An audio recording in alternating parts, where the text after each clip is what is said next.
Boa tarde aos ouvintes da Serra Verde FM, né? Cumprimentar aqui os amigos, estúdio, Jamel Oliveira, Edivar Júnior, Vitor Freire, e dar, né, boa tarde a todo mundo. E com relação a, antes de falar da precarização, seria bom a gente fazer um recorte histórico, né? Nós vivemos vamos tomar como referência o mundo ocidental, né?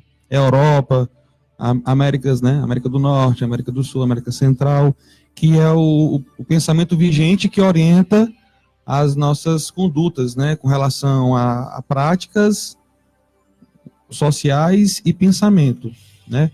E aí, se a gente for fazer uma análise etimológica da palavra, né? Trabalho vem do latim tripalium, né? Que esse significado, tripalho, ele tem algo negativo, que traz sofrimento, porque é um instrumento de 3 paus que servia para poder domar os animais e, posteriormente, para poder castigar presos, pessoas desordeiras, né? Então, no sentido da palavra, né, tem um significado negativo, que causa sofrimento, né? No primeiro momento, nesse sentido, né? E aí, cabe uma questão, o trabalho, como o Vitor Freire acabou de falar, é inerente, ou seja, faz parte da gente, né? De nossa ação. E aí cabe essa questão, o trabalho, ele nos humaniza, no sentido de nos desenvolver intelectualmente, socialmente, ou nos brutaliza? Nos faz deixar de ser humanos, de pensar, de raciocinar e de agir de maneira coerente? E aí, né, nesse mundo ocidental, nós temos aí 2000 anos de história, né? E quatro recortes históricos. Nós temos a Antiguidade, a Idade Média, a Idade Moderna, certo? E a Idade Contemporânea, que é o atual momento que nós estamos vivendo, os últimos 200 anos, né? Então, nós temos esse recorte histórico. Então, em cada um desses momentos históricos, né, o trabalho ele vai ter um significado, né, uma forma de entendimento, como as pessoas vão entender esse termo, esse conceito, o trabalho. E aí, na Antiguidade, vamos tomar como referência os gregos antigos, né? Os gregos, eles tinham uma divisão entre o trabalho intelectual, que é o pensar, o argumentar, e o trabalho manual. Então, eles tinham uma compreensão que o trabalho melhor, o mais importante seria o intelectual, que é você mexer com a mente, né? O ócio digno, ou seja, aquele que não precisa trabalhar manualmente para poder se dedicar aos estudos, à oratória. Sim.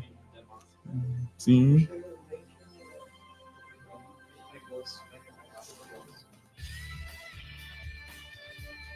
E aí, nesse sentido, né, tinha essa distinção, né, essa diferença entre o trabalho manual, que era desvalorizado, que era considerado indigno, e o intelectual, que ele vai fazer com que a gente desenvolva todas as nossas potencialidades, né? Esse é um termo que a gente utiliza para compreender o trabalho durante a Antiguidade, tomando como referência os gregos, né? E aí também nós temos o trabalho durante a Idade Média, que tinha a servidão, os servos, né? Que trabalhavam para os senhores de terra, certo? E de certa maneira também, esses servos, eles muitas das vezes tinham, já utilizando o termo precário, né? Precarizar, o trabalho precário, ele já inicia-se aí, de certa maneira, né? Porque os servos, eles trabalhavam para poder manter a terra e a grande quantidade do seu trabalho ficava na posse do senhor de terra. Certo? Então, durante a Idade Antiga, a Idade Média, nós temos, de certa maneira, essa conotação negativa.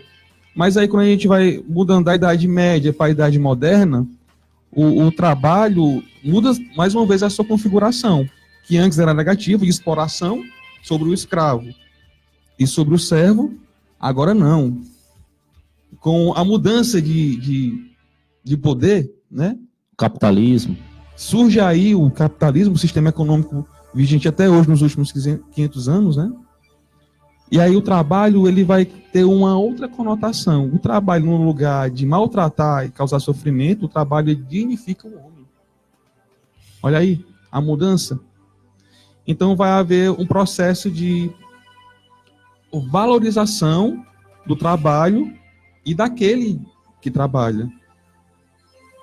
Observem que há essa mudança, né? Então, e aí, algumas coisas que não tinha na Idade Antiga e na Idade Média, agora vai ter, falar em horário de trabalho, vai haver o contrato de trabalho, o salário, certo? Ou seja, tudo isso para chamar a atenção e para fazer com que as pessoas elas valorizem o trabalho. Vai ter o direito, se você trabalha, você tem que ter posse, você tem que se beneficiar do que você faz. Então a pessoa, para poder consumir, para poder comprar as coisas, para poder comprar a sua terra, construir sua casa. Então há essa valorização no sentido que o trabalho ele vai proporcionar o desenvolvimento humano e social. Eu, como indivíduo, vou ganhar e toda a sociedade, porque nós vamos gerar riquezas. Bom,